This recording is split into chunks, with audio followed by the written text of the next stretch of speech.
Oke, Assalamualaikum warahmatullahi wabarakatuh. Kembali bersama kami di tim asisten praktikum sedimentologi 20.1 dari Laboratorium Sumber Daya Energi Institut Sains dan Teknologi Akprin Yogyakarta. Pada hari ini kita akan membahas materi tentang pendahuluan di pertemuan kedua ini.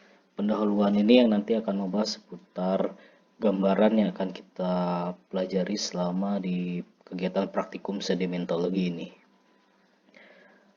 Langsung saja, jadi tentu saja kita akan bertanya-tanya, apa sih yang disebutkan atau yang dimaksud dengan sedimentologi?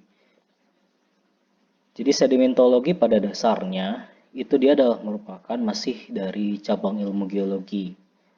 Tapi dia objek utama yang dipelajari itu telah terkhususkan, yaitu mempelajari tentang batuan sedimen. Nah, yang dibahas dari batuan sedimen itu sendiri itu sudah membahas tentang bagaimana sifat-sifat fisiknya, tempatnya dalam kerangka geologi, proses bagaimana terbentuknya, dan utamanya adalah terkait mekanisme lingkungan pengendapannya. Mengapa? Karena sedimen ini pada dasarnya merupakan suatu bahan atau partikel yang ada di permukaan bumi, baik dia itu di daratan ataupun di lautan. Awalnya dia berasal dari batuan yang sudah ada sebelumnya. Batuan yang sudah ada sebelumnya ini bisa dari batuan beku, batuan metamorf, ataupun batuan sedimen yang lebih tua.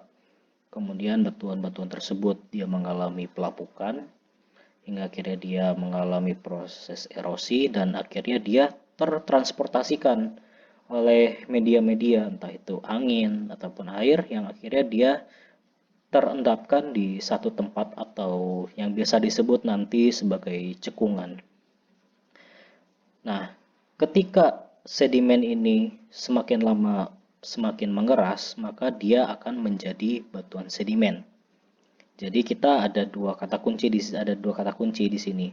Yang pertama adalah dia dikatakan sebagai material sedimen apabila dia belum mengalami yang namanya litifikasi.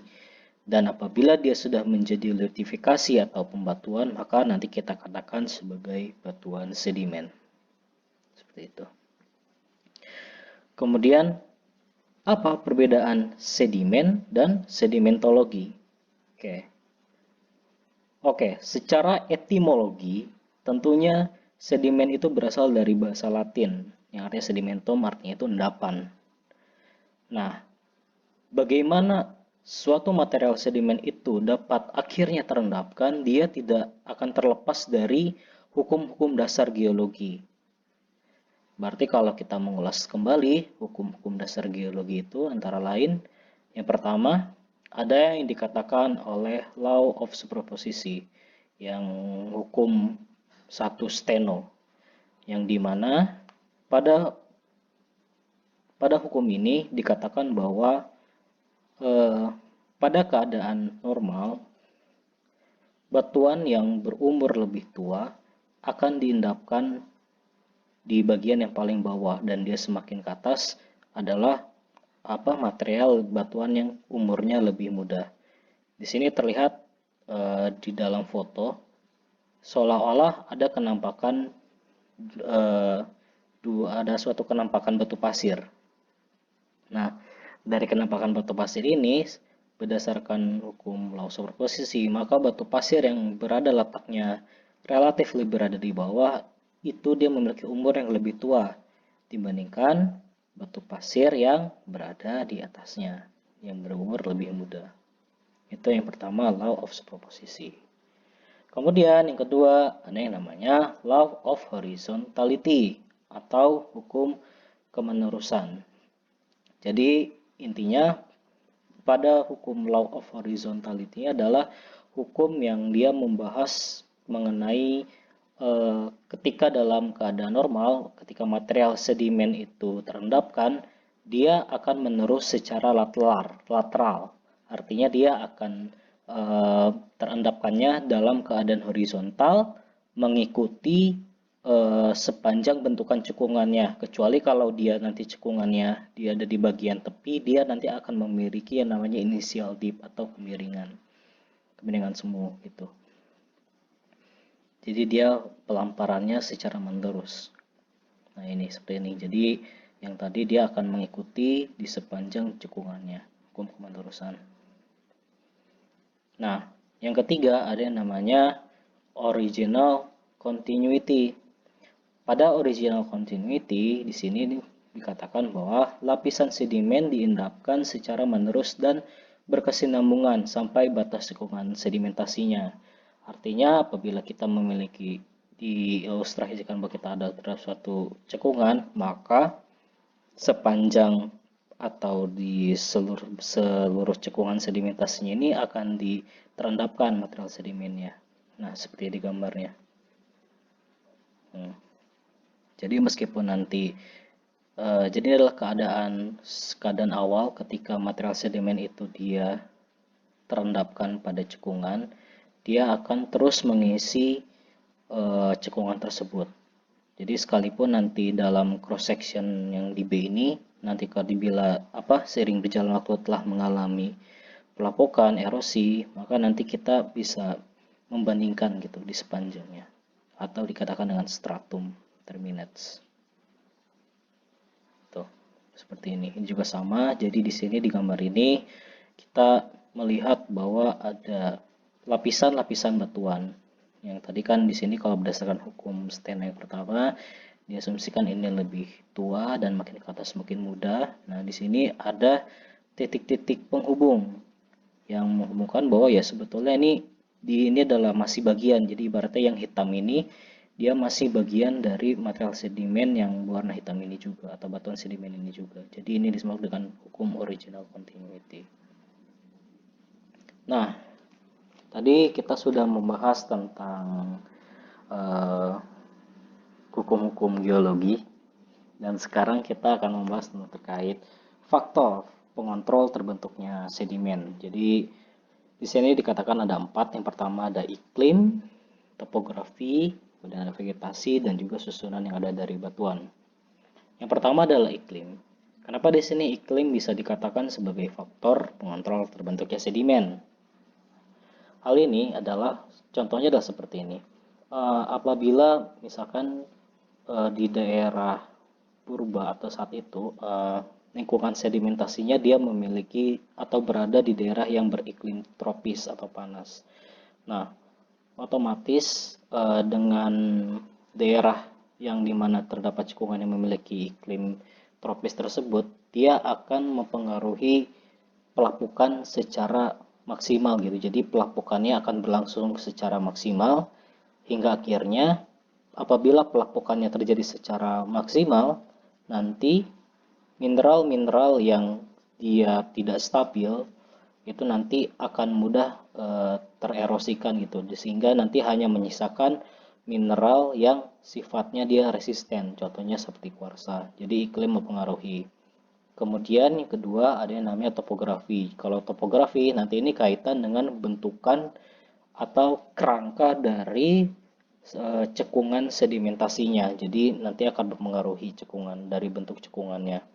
Kemudian juga vegetasi, nanti vegetasi ini berkaitan dengan seberapa intens pelapukan pada suatu daerah hingga akhirnya membentuk material sedimen dan juga susunan dari batuan itu sendiri. Nah, berikutnya kita akan membahas terkait klasifikasi batuan sedimen. Nah, klasifikasi batuan sedimen pada dasarnya itu adalah cara atau usaha untuk mengelompokkan batuan sedimen dalam kelas-kelas atau kategori. Nah, pengelompokannya ini berdasarkan apa? Dia berdasarkan pertama ada aspek fisik, kimia, dan biologi. Seperti itu. Nah,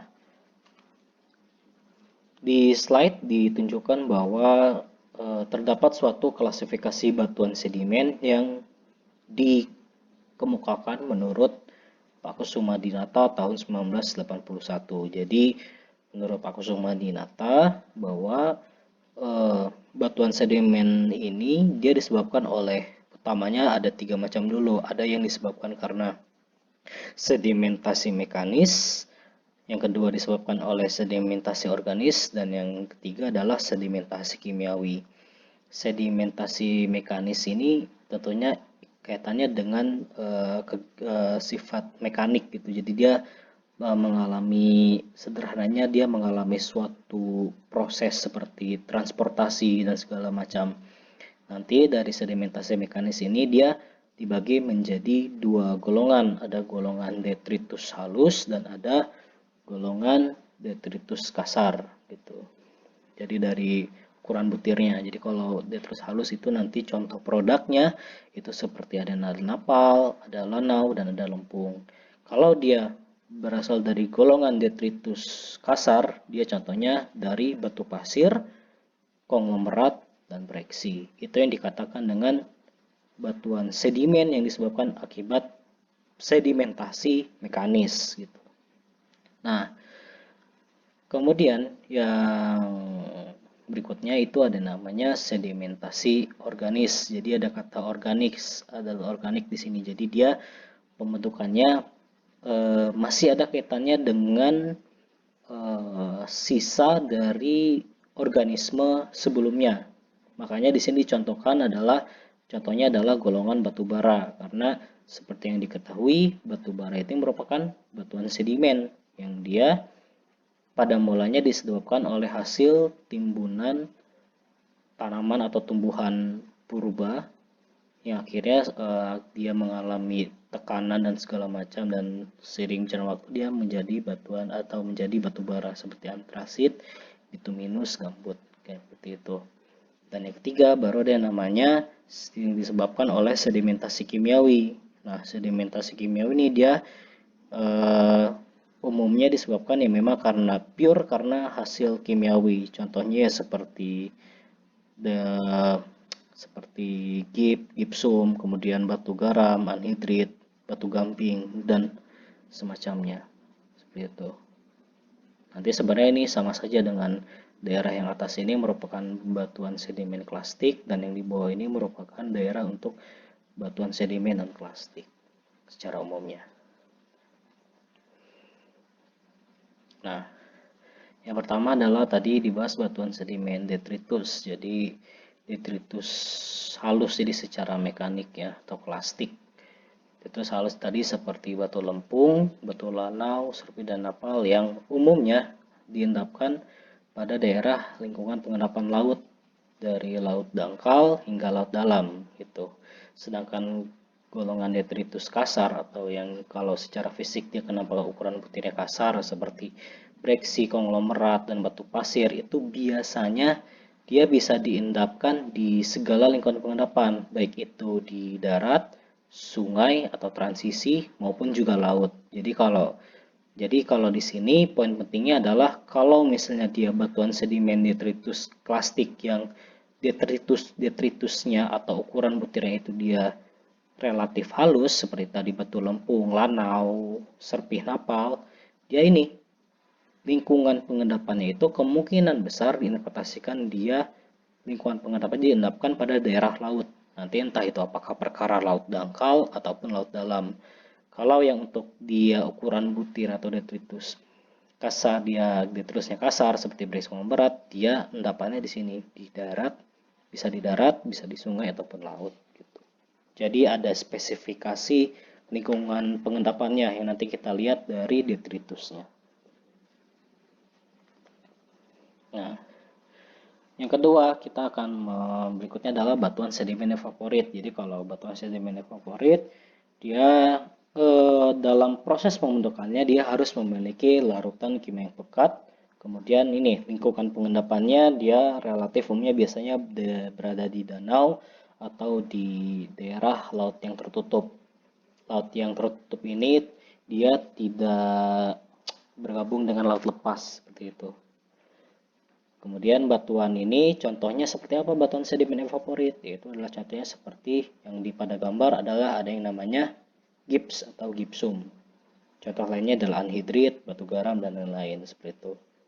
Kuncinya adalah kalau batuan sedimen evaporit seperti tadi contohnya gipsum, ya dia terbentuknya karena berasal dari larutan kimia yang pekat, dan lingkungan pengendapannya dia interpretasinya biasanya dia berada terbentuknya di daerah danau atau laut yang tertutup. Itu poinnya. Kemudian yang ketiga, batuan sedimen batubara. Jadi kalau tadi batubara seperti pada contoh, jadi unsur-unsur organik yaitu tumbuh-tumbuhan, di mana suatu tumbuhan tersebut mati atau misal dia hidup nih, tumbuhan purba kemudian dia mati, lalu dia tertimbun kan rebahan tuh, pohonnya rebah gitu, dan dia tertimbun oleh material sedimen yang tebal di atasnya sehingga dia tidak memungkinkan untuk terjadinya pelapukan. Nanti terus dia mengalami tekanan, temperatur dan segala macam, hingga akhirnya dia terbentuk menjadi batuan sedimen batubara. Nanti juga ada kunci nanti di sini, apabila dia warnanya relatif gelap, begitu berarti batuan sedimen itu berada di daerah lingkungan yang mengalami reduksi. Kalau dia cenderung terang, berarti dia mengalami oksidasi di situ. Yang keempat, ada yang namanya batuan sedimen silika. Nah, kalau batuan sedimen silika ini, dia contohnya adalah ini, ada yang namanya chert atau rijang, gitu, radiolaria dan tanah diatome. Biasanya dia ini berada di bawah zona CCD. Seperti itu. Oke, yang kelima adalah batuan sedimen karbonat.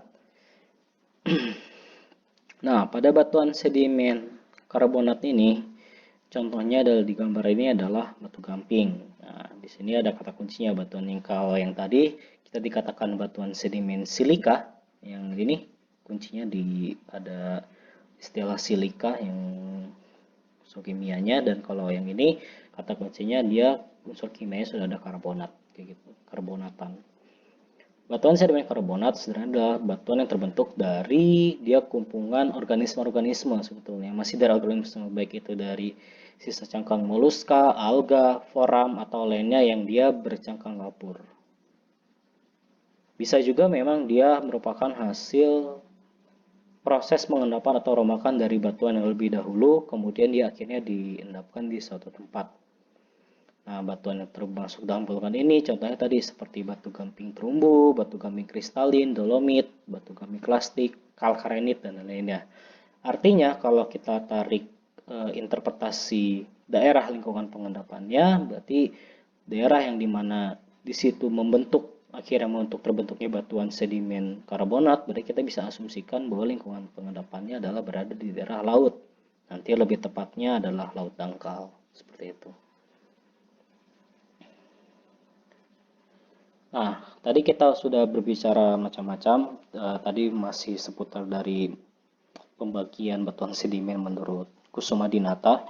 Sehingga kalau kita menarik secara umum, maka batuan sedimen itu dikelompokkan menjadi dua pada dasarnya, yaitu batuan sedimen klastik dan batuan sedimen non-klastik.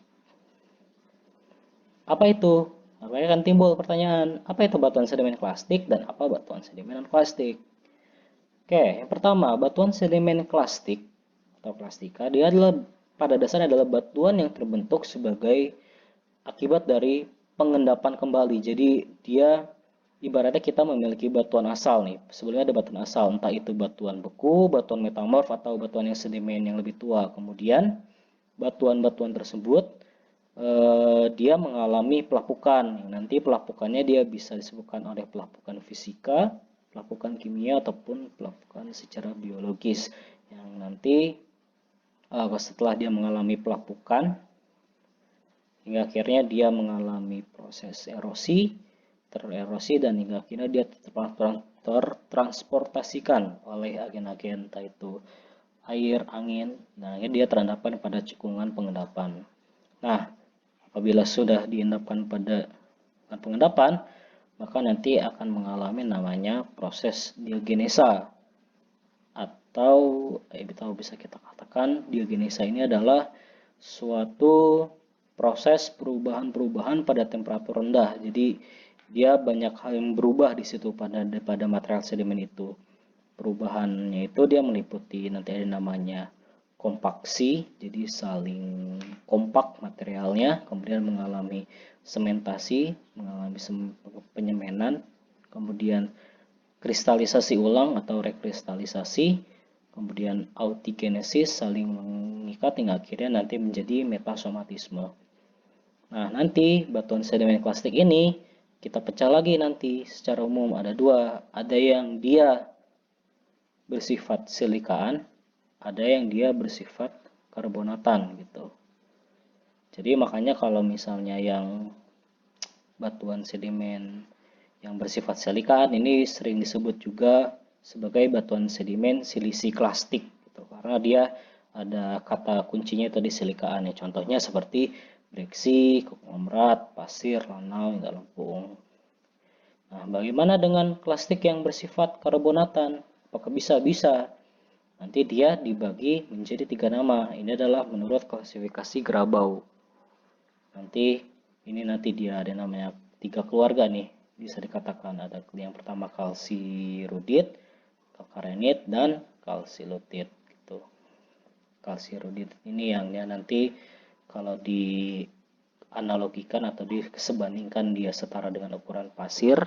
Kalau yang kalkarenit dia setara dengan ukuran lanau, dan kalsilutit dia nanti setara ukurannya dengan lempung gitu. Seperti itu. Nah, tadi kita sudah berbicara tentang batuan sedimen klastik. Yang kedua adalah dikatakan dengan batuan sedimen non-klastik. Nah, batuan sedimen non-klastik ini non-klastik adalah batuan yang terbentuk dari reaksi kimia atau kegiatan organisme. Reaksi kimia itu ya tadi ada kristalisasi ataupun reaksi organik seperti pengerahan unsur laut, pertumbuhan kristal, dan agregasi kristal yang terpresipitasi. Nah, contohnya non-klastik ini sama, dia dibagi dua menjadi dua. Ada yang dikatakan sebagai non-klastik yang bersifat silikaan, contohnya nanti chert atau wijang, dan non-klastik bersifat karbonatan, yaitu batu gamping non-klastik. Gitu. Jadi dia batu gampingnya ya memang dia tidak mengalami proses transportasi dan segala macam, dia lebih bersifat in situ namanya. Seperti yang nanti batu gamping terumbu atau apa. Jadi nanti dia katakan dengan batu gamping dan klastik gitu. Jadi sama saja, baik yang di klastik tadi ada yang dia bersifat silikaan atau dikatakan dengan silisi klastik, dan juga ada yang klastik yang bersifatnya karbonatan. Dan klastik pun sama, ada yang silikaan namanya rijang, dan klastik karbonatan contohnya batu gamping non klastik. Seperti itu. Oke. Tadi kita udah membahas nih secara umum. Ini kita akan bahas nih. Masih ingat tidak bagaimana cara pemberiannya? Seperti itu. Oke, kita akan mereview kembali terkait bagaimana yang namanya melakukan pemberian atau memberikan nama pada suatu batuan karena di sedimentologi jadi dikhususkan untuk batuan sedimen. Yang pertama adalah untuk batuan sedimen klastik ya. Jadi seperti biasa nanti ketika teman-teman misalkan posisi sedang berada di lapangan, nanti apabila teman-teman menemukan objek batuan sedimen klastik, yang pertama adalah cek dulu warnanya. Baik itu dari warna segar maupun warna lapuk. Warna segarnya seperti apa dan warna lapuknya seperti apa, nanti dicatat. Nah, bila sudah ke warna, tahap yang kedua adalah kita menentukan struktur apa yang ada pada batuan sedimen tersebut. Nah, bila kita membahas terkait struktur batuan sedimen, maka nanti secara teoretikalnya nanti ada yang namanya hierarki atau tingkatan struktur batuan sedimen. Jadi sebenarnya seperti tingkatan atau pengelompokan. Yang pertama, nanti kita akan ada yang namanya terkait struktur scene deposition atau struktur yang terbentuk bersamaan dengan waktu pengendapannya gitu. Itu dinamakan dengan struktur scene deposition. Nah, pada struktur scene deposition nanti ini salah satu contohnya diasumsikan garis besarnya ada 3. Ada struktur Caron-Lipper, ada gradasi, dan ada perlapisan dan laminasi. Dikatakan Caron-Ripple adalah karena dia membentuk suatu arah tertentu. Jadi dia terbentuk oleh akibat adanya aktivitas arus seperti itu. Kemudian ada gradasi. Nanti gradasi ini juga nanti akan dibagi dua menjadi gradasi normal dan ada gradasi terbalik gitu. Dikatakan gradasi kenapa ya? Karena ada gradasi dari kenampakan sikapannya nanti akan ada disebabkan adanya perbedaan ukuran butir. Baru nanti ada yang namanya perlapisan laminasi. Nanti ada perlapisan dan laminasi. Nah, dikatakan perlapisan apabila dia ukurannya lebih dari 1 cm, dan apabila laminasi ya dia 1 cm ke bawah, 1 cm kurang. Itu dikatakan laminasi. Nah, juga sama, ada yang namanya planar dan ada yang namanya silang siur. Kalau dia ukurannya lebih dari 1 meter itu nanti kita katakan sebagai strukturnya sudah disebut masif. Seperti itu. Oke, yang pertama kita bahas yang scene terlebih dahulu. Nah, yang pertama adalah, jadi di gambar ini yang menunjukkan suatu perlapisan dan yang di kanan ini menunjukkan yang namanya laminasi. Ya, yang di gambar kiri ini itu adalah perlapisan yang strukturnya dikatakan dengan planar. Jadi kita kelihatan jelas nih dia dari perbedaan ukuran butirnya. Jadi kayak dia memang kayak seperti kue ya, berlapis-lapis seperti itu. Nah, kemudian yang di kanan ini adanya silang siur. Di sini jadi kayak semacam rambut kayak gitu yang dia ukurannya kurang dari 1 cm. Jadi dia kalau kalian teman-teman perhatikan di sini nanti ada kayak semacam dia tidak pure horizontal ya. Maksudnya dia kenampakan dia tapi dia ada kayak semacam alur atau alirnya sendiri. Kenapa dia bisa disebutkan ini? Karena ini ada pengaruh dari perbedaan arus ombak juga daerah pasang surut itu. Nah, yang berikutnya ada yang namanya gradasi. Nanti gradasi juga ada yang gradasi normal graded bedding, ada juga namanya terbalik atau inverse graded bedding. Dikatakan normal adalah ketika ya memang ukuran yang butirnya lebih besar dan lebih berat, dia akan diinapkan di bagian bawahnya. Makin ke atas dia akan semakin halus dan juga semakin ringan. Nah, kenapa dia bisa terbentuk seperti ini? Tentunya karena selain ada pengaruh dari daya gravitasi dan juga dia disebabkan ketika pembentukannya saat pengendapannya ini dia berada di daerah yang media airnya itu relatif encer dan juga cukup banyak. Makanya dia akan membentuk gradasi normal. Nah, ketika dia menjadi terbalik seperti ini, jadi justru yang halusnya nih yang ada di bawah nih. Yang dia ukuran butirnya lebih halus dan semakin ke atas dia semakin kasar, semakin besar, semakin berat juga. Ini dia disebabkan karena pada daerah itu ketika pembentukan atau pengendapannya dia medianya itu minim, jadi minim akan fluida seperti itu. Hingga akhirnya karena dia minim atau sedikit fluida ketika pembentukannya dia akan mengalami yang namanya ini tadi. Pembentukannya nanti bakal menjadi gradasi terbalik atau inverse graded bedding. Jadi dia ketika terbentuk itu dia sedikit akan fluida seperti itu. Nah, berikutnya ini juga masih merupakan struktur scene deposition, yaitu namanya current ripple ya. Jadi kalau current ripple dia ada kata current yaitu arah, disebabkan karena adanya arus. Nah, di sini kalau dari gambar ini kita bisa asumsikan bahwa daerah yang landai itu merupakan daerah datangnya arus gitu, dan yang terjal itu ya terusannya lah seperti itu. Jadi kalau kita asumsikan maka struktur scene deposition ini dia dari asumsinya dari selatan ke utara seperti itu. Ini searahnya seperti itu. Current ripple. Nah, yang kedua ada yang namanya struktur post deposition. Jadi struktur yang dia terbentuk setelah proses pengendapan. Nanti yang pertama ada yang namanya load cast, ada mud crack, ada convolute bedding, dan ada stellolith. Seperti itu. Apa itu? Digambar.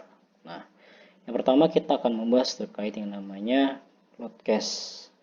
Jadi loadcast adalah suatu struktur sedimen yang dia, kalau teman-teman perhatikan di sini pada kursor, di sini dia ada semacam kayak bengkokan-bengkokan atau semacam untuk bergelombang lah kayak gitu.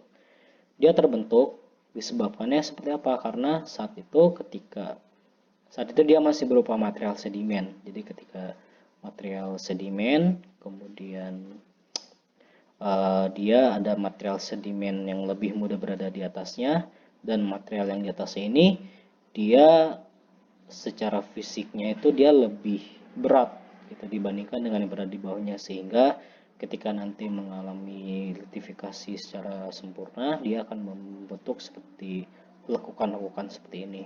Itulah yang nanti dinamakan dengan root cast. Jadi kayak seperti mengalami pembebanan gitu. Tapi posisinya saat itu keduanya ini masih berupa material sedimen kayak gitu. Itu yang dikatakan dengan load cast. Seperti itu. Nah, yang kedua ada yang namanya dikatakan dengan mud crack. Jadi si mud crack ini adalah ketika suatu material sedimen yang dia setelah terendapkan, kemudian dia mengalami pengerutan seperti itu, jika seperti mengkerut karena kehilangan fluida atau fluida yang ada di dalamnya, seperti fluida seperti air itu berkurang, ya karena dia nanti mengalami swelling juga, dan ini dia mengkerut-mengkerut seperti ini. Nanti apabila dia sudah mengkerut seperti ini, nanti kemudian terisi lagi oleh air kembali, dan hingga atau terisi oleh material sedimen, hingga akhirnya dia ketika apabila dia sudah mengalami litifikasi secara sempurna, nanti bentuknya akan seperti ini. Biasanya pada struktur mud crack ini dia berada pada daerah yang material sedimennya itu seperti ukuran lanau hingga lempung gitu. Nanti produkannya seperti ini apabila dia sudah mengalami litologi secara sempurna. Seperti itu. Oke, yang berikutnya ada yang namanya convolute. Nah, pada convolute ini kita juga akan menemukan suatu kasus yang dimana dari strukturnya ini dia juga bergelombang-gelombang. Nah, tapi gelombang-gelombang yang ada pada bentukan struktur convolute ini dia pada umumnya disebabkan oleh karena dia mengalami tekanan. Dimana kalau kita asumsikan pada kedua gambar ini, tekanannya itu dia berasal dari dua arah yang saling berlawanan, dan biasanya itu yang nanti dikatakan sebagai soft deformation atau deformasi ringan. Gitu. Nah, nanti kuncinya apabila pada struktur itu kita ingin mengatakan dia sebagai convolute, apabila nanti ada dia bagian yang dia bergelombang, nanti ada bagian yang terpotong. Nah, ini yang merupakan ciri khusus atau ciri kuncinya. Yang dikatakan nanti itu, itu memang merupakan struktur convolute. Karena tadi ada tekanan dari dua arah, karena yang dikatakan disebabkan oleh adanya suatu deformasi ringan sebetulnya. Tapi dia akhirnya mengalami gelombang-gelombang seperti ini, dan ada bagian yang dia mengalami seolah terpotong. Kayak gitu. Itu yang dikatakan dengan struktur convolute. Nah, baru yang terakhir berikutnya ada yang namanya stellolith. Nah, stellolith ini dia nanti biasanya kita bakal temukan di struktur-struktur di daerah pada batu gamping ya biasanya. Jadi stellolith ini merupakan penciri apabila batu gamping tersebut dia sudah pernah terpendam atau terkubur jauh di dalam permukaan bumi. Nah, nanti dia apabila dia mengalami kejadian seperti itu, dia akan menunjukkan produknya itu struktur stellolith. Jadi kunci, kalau dia tidak ada ya berarti dia memang sebatas hanya ada di permukaan saja, belum pernah terkuburkan jauh di bawah permukaan bumi. Apabila dia pernah mengalami proses seperti itu batu gampingnya, maka dia akan membentuk struktur yang dinamakan dengan stellolith. Nah, seperti gambar ini nanti ada kayak semacam gelombang-gelombang seismik ya. Jadi kayak semacam gelombang-gelombang. Inilah yang dinamakan dengan struktur post deposition yang berjenis stellolith. Seperti itu. Berikutnya yang ketiga, kita akan membahas namanya struktur disebabkan erosi. Struktur erosi ini ada yang namanya soil mark yang ada di bagian di dua, ada score mark dan ada tool mark. Apa itu score mark dan tool mark? Berikut pada gambar.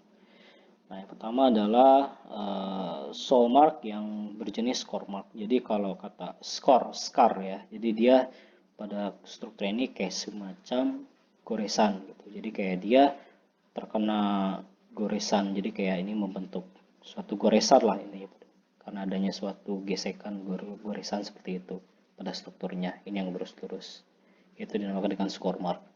Nah, contohnya full mark ini adalah dapat kita temukan seperti pada daerah yang dia memiliki struktur yang dinamakan dengan flood cast. Nah, flood cast ini dia nanti jadi kayak semacam dia ada membentuk suatu cembungan. Jadi ini posisinya kita berada di bawah ya, jadi berada di dalam. Jadi nanti ini hasil dari gerusannya seperti itu. Ini yang nanti merupakan contoh dari tulmak yang itu flood cast.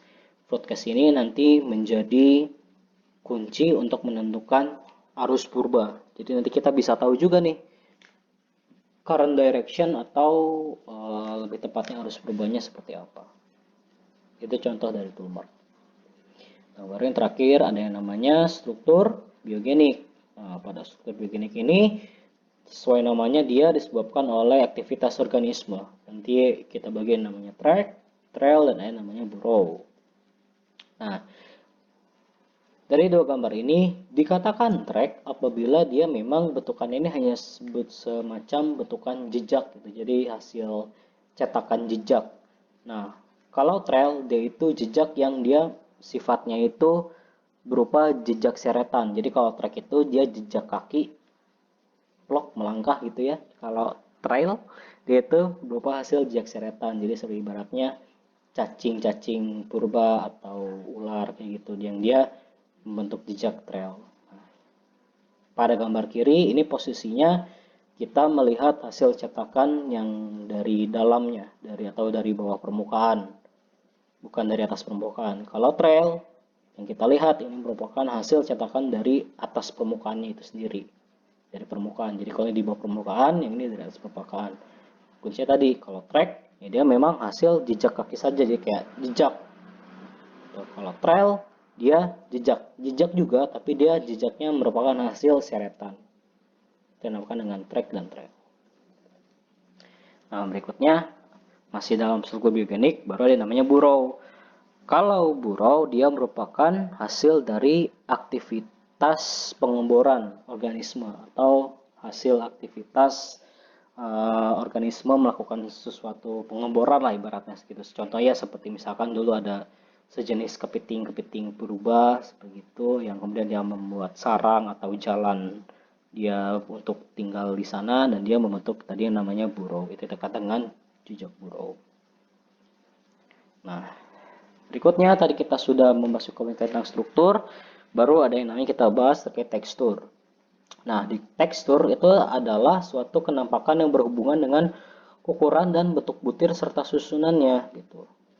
Kenapa dalam sedimentologi nanti kita mempelajari tentang tekstur? Karena tekstur ini gunanya pada batuan sedimen adalah kita memahami nih seperti apa proses pelapukannya, transportasinya seperti apa, apakah dia proses pelapukannya secara fisika, kimia, atau biologi, intens atau tidak intens, kemudian transportasi, apakah dia berada di daerah yang saat itu relatif tenang atau berada di daerah yang relatif kuat, dan juga sedimentasi dan nitrifikasinya. Intinya lebih kepada diagenesa.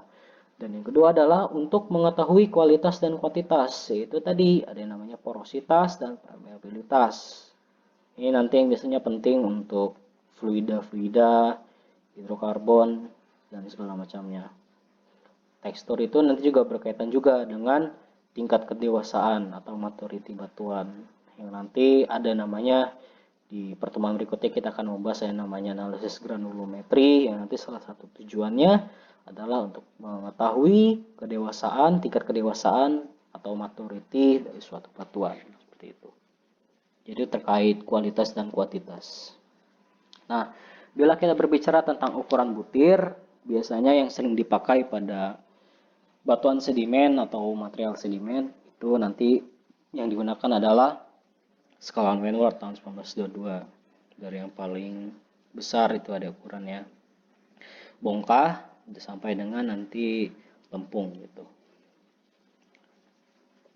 Nah, berikutnya ada pemilihan sorting, ya jadi seperti pada ilustrasi gambar. Jadi apabila ukuran butirnya dia relatif sama, nanti itu dikatakan dengan very well sorted. Apabila semakin ukuran butirnya semakin berbeda-beda, nanti dia akan dinamakan poorly sorted atau terpilah buruk. Jadi terpilah sangat baik sampai terpilah buruk gitu. Dikatakan baik ya tadi apabila ukuran butirnya kita kenapakan secara fisik itu dia relatif sama, tapi kalau dia ukuran butirnya sudah beda-beda, misalnya ini ada yang kecil, ada yang besar, ada yang sangat besar, ya itu berarti sudah dikatakan semakin buruk lah, sortasinya buruk gitu. Kemudian ada yang namanya bentuk butir pada tekstur juga. Jadi kalau bentuk butir ya bagaimana bentuk dari si butirannya itu atau kebundarannya, dari yang mulai very angular sampai well rounded.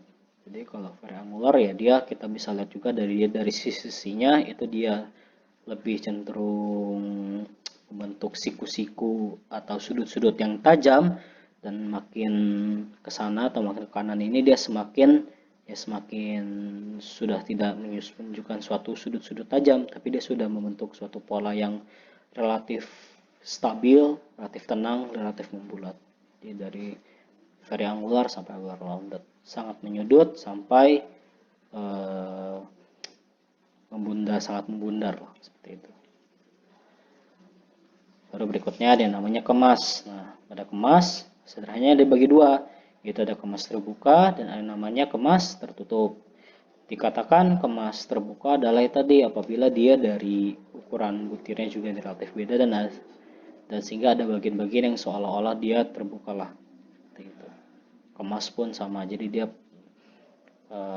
kemas tertutup dia seperti antar butirannya dia saling mengunci.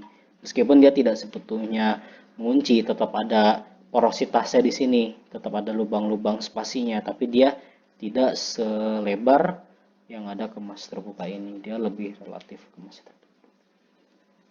Nah, baru nanti yang terakhir itu tadi udah warna, struktur, tekstur, dan terakhir namanya dibahas komposisinya. Pada batuan semiklastik itu sederhana saja, dia menjadi tiga, ada namanya fragmen, ada namanya matriks, dan ada namanya semen. Fragmen itu dia yang ukurannya butirnya lebih besar semakin, dan yang pengikat yang lebih kecil itu dikatakan matrik, dan pengikat mineral yang di dalamnya lebih halus lagi dikatakan dengan semen. Tadi semennya tadi bisa silika, bisa karbonat.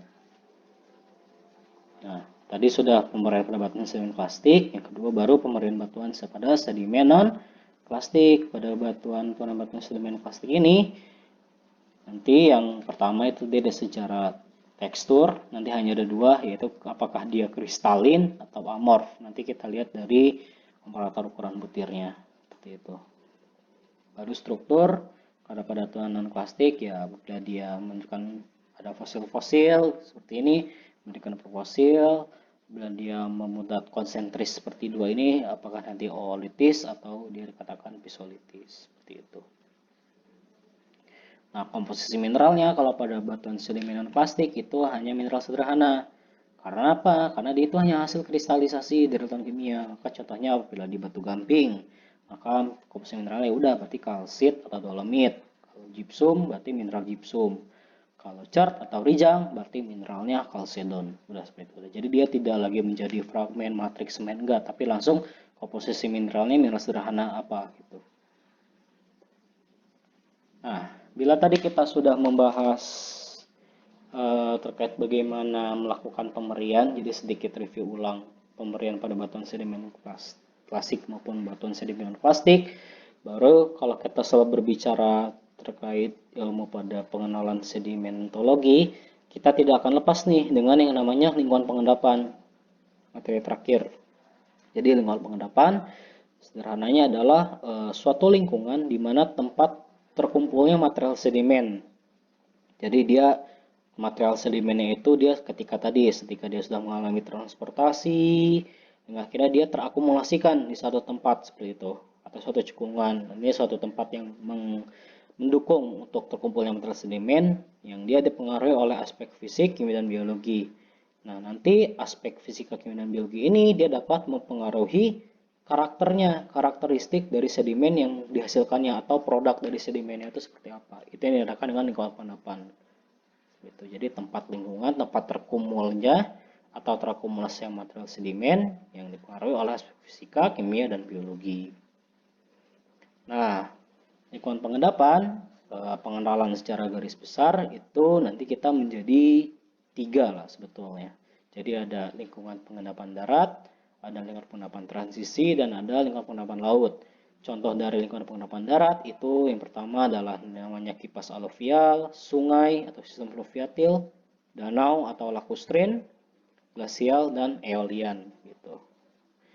Baru untuk yang lingkungan pengendapan transisi dan laut itu contohnya seperti transisi itu seperti delta, estuarin, itu litoral seperti pantai, lagun, barrier island, offshore bar, dan tidal flat.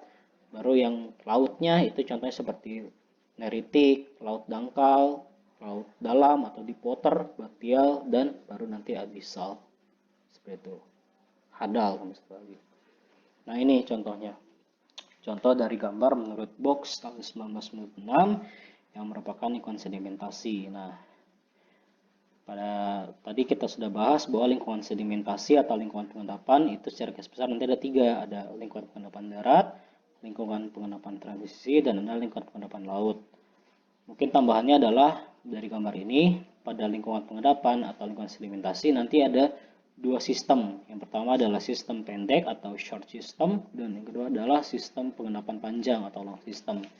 Jadi kalau dikatakan dia short system adalah dia pendek, misalkan di sini ada suatu tinggian pegunungan gitu, kemudian mengalami erupsi segala macam, dan dia langsung materialnya itu langsung menuju laut gitu, entah itu laut dangkal atau laut dalam.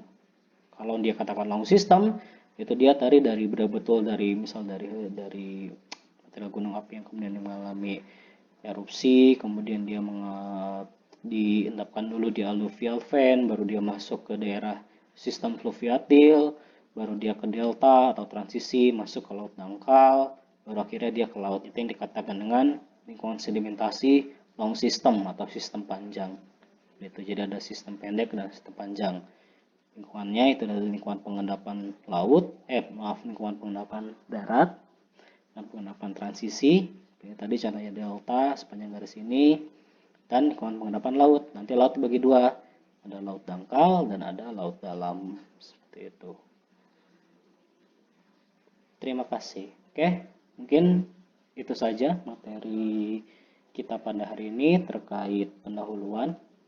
Terima kasih, semoga ilmunya bermanfaat. Mohon maaf apabila salah kata. Terima kasih, salam sejahtera. Assalamualaikum warahmatullahi wabarakatuh.